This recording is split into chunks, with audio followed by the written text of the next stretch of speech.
konstitusyon. Ang konstitusyon ba optional? Hindi, di ba? Dapat ang konstitusyon sinusunod.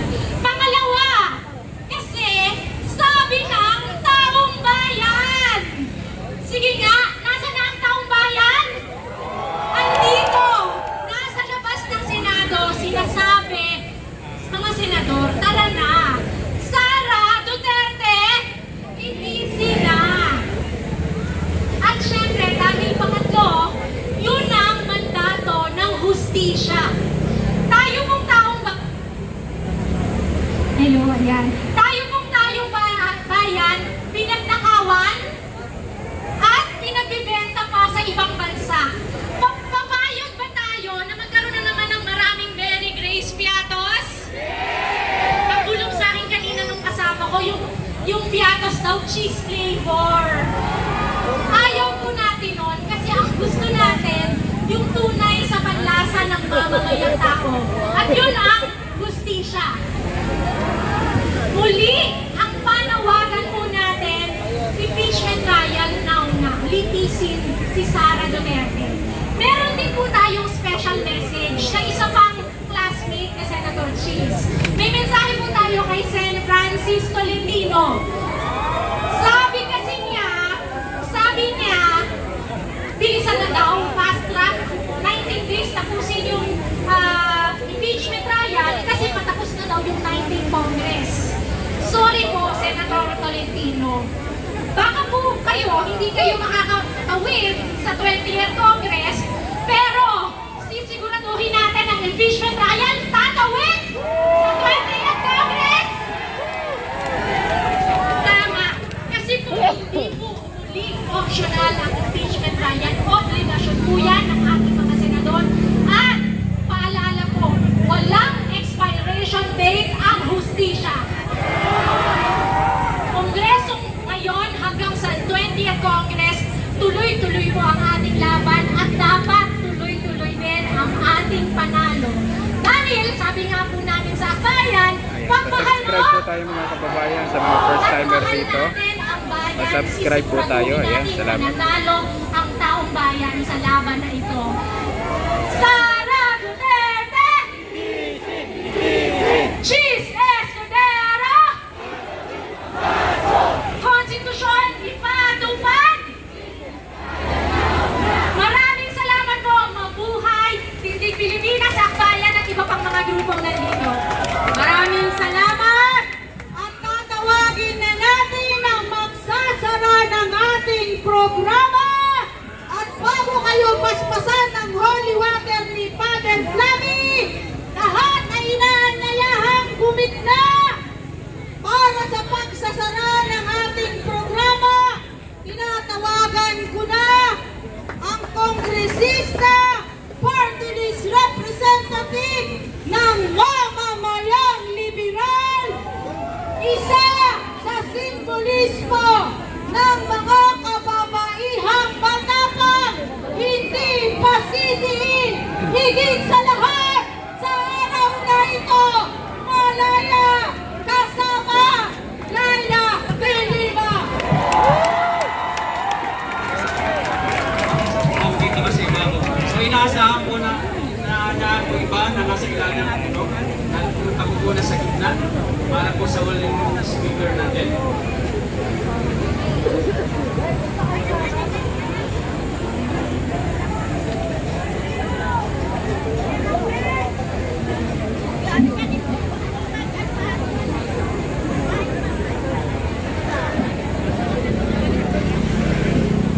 Ibinibigay na po si Kong Laila De Lima! Magandang umaga po sa ating lahat. Eto na naman tayo, magtitimbaka na naman tayo para sa tama at para sa mga katotohanan at makakarunan. Lilinawin ko lang po, na-impeach na si VP Sara. Ang panawagan natin, hindi impeach si Sara kasi na-impeach na siya ng House of Representatives. Ginamanan ng House of Representatives ang trabaho nila, yung paggawa ng articles of impeachment, at yung pag-dress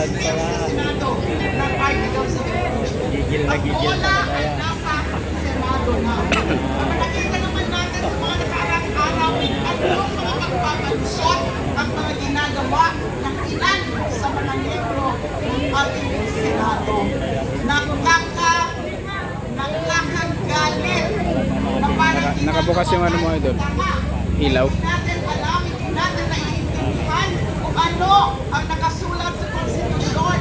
Malinaw ang utos ng konstitusyon. Titisin na si Sara, si Ricky Sara. Yung issue tungkol sa pwede pa ba? Kasi nga patapos na Muntik na daw mahulog. yung 19th Congress at susunod na yung 20th Congress. Pwede pa! At least umpisahan na ang panawagan natin.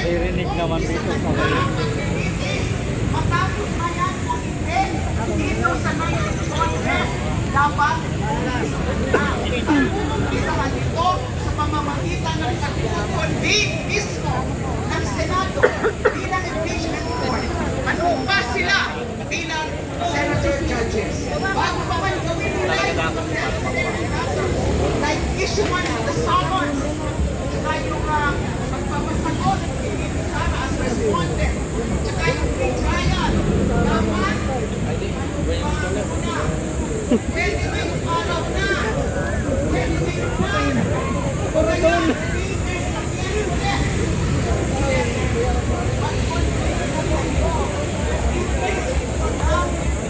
Sara, tingnan nyo yung ebidensya. Hindi yung ganyan namin pagpapalusok na. Sa kanila ang impeachment. Hanggang ngayon, hindi niya kinikilusan at padili-dali pa siya.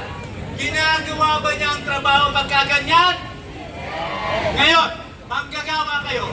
Pag hindi niyo ginawa ang trabaho niyo, ano ang kakaharapin ninyo sa inyong kumpanya? Di ba sinisisante tayo? Di ba sinisibak tayo? Di ba wala tayong separation pay? Di ba wala na tayong mga benepisyo? Eh bakit nagtatrabaho pa yan? Hinihintay ba natin sibakin siya? Pag hindi niya ginawa ang trabaho niya, anong kasunod nun? Hindi ba impeachment din dapat ang kasunod nun? Tama! Now, let me end with this point. Nandito tayo sa harap ng Senado, pero nasa kabilang kalye. Tignan ninyo kung nasan tayo. Hindi ba dapat nandun tayo sa harapan? Hindi ba dapat nandun tayo sa harapan? Ba't tayo dapat pa dito? Kasi gusto nila tayong isang tabi. Kasi ayaw nilang marinig ang boses ninyo. Kaya tapusin natin itong bahagi na to sa pagtulong sa akin. Iparating natin ang mensahe natin kay Cheese. Gagawin natin ngayon, lahat ng sasabihin ko, sabay-sabay niyong sasabihin, isisigaw dun sa Senado para marinig tayo. Okay ba to? Okay ba to? Pag may sinabi ako, ulitin nyo ha, sabay-sabay. Okay ba to? Mic check! Mic check! Ang hina naman, hindi kayo maririnig ni Cheese. Baka nagtititingin pa yun ng kung ano-ano mga produkto para sa kanyang ano. Ang paganda. Lakasan ninyo! Lakasan ninyo! Mic check! Mic check! Mic check! Mic check! Dear Cheese! Dear Cheese! Let me remind you! Let me remind you! Sumumpa ka sa amin! Sumumpa ka sa amin! Para gawin ang trabaho mo! Para gawin ang trabaho mo! Huwag kang tatamad-tamad! Huwag kang tatamad-tamad! Huwag kang tatanga-tanga! Huwag kang tatanga-tanga! Huwag kang tutulog-tulog! Huwag kang tutulog-tulog! Gawin mo ang trabaho mo! Gawin mo ang trabaho mo! Siguraduhin mong ma-impeach na! Ang dapat ma-impeach! Ang dapat ma-impeach! At kung hindi mo yan gagawin, ikaw ang isusunod namin! Ikaw ang isusunod namin! Sara Duterte! Sara Duterte! Magandang umaga sa inyong lahat, mga kasama. Sara Duterte! Sara Duterte! Yan, para naman po sa susunod na magbibigay ng mensahe party. Kinatawagan po nila. Kinatawagan Okay, po natin. alam mo namang... Ang ilang tagapangulo, Rafaela David. At bago magsalita si kasamang Paeng, at bago isaran ni kasamang Laila, Sa ating YouTube channel po. Kung first time kasamang pa rin Laila Dilima ang ating protesta, huwag kalimutan na mag-subscribe at i-share po ang ating live. na pumagit na muli sa orihinal na pwesto ang mga kasama dito sa kaliwang bahagi na naninilong sa mga puno. Gumitna na po tayo para harapin ang huling dalawang tagapagsalita. Ayan, share po ang live mga kababayan at dito na sila lahat sa bandang gitna. Kailangan po ng medic doon sa side.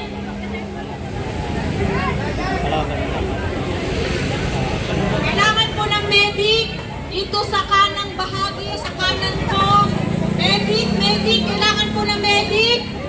Kanan sa bahagi ng truck, kailangan ng medic. Seryoso po, medic, hindi po ako sisipsipin. Meron po kasi kasuhin doon. Kanang bahagi ng truck. Yung mga kasamang nakatungtong, dyan, sa ilalim ng puno, inaanyayahan na pong bumaba at gumitna. Mga kasama na nakatungtong, nakasilong, at nandun sa dulo, mag-merge na po tayo dito sa harap ng entablado. Tumikit tayo sa pinaka-posible kayang dikitan na. Inaanyayahan ko po ang mga kasama na nasa ilalim ng puno para mapakinggan niyo po. para pakinggan na natin ang huling Subscribe po dito sa kay Trending News mga Binibigay kababayan. ko po sa inyo ang babaeng piloto ng West Philippine Sea, si Kasamang Paeng! Sino pala? West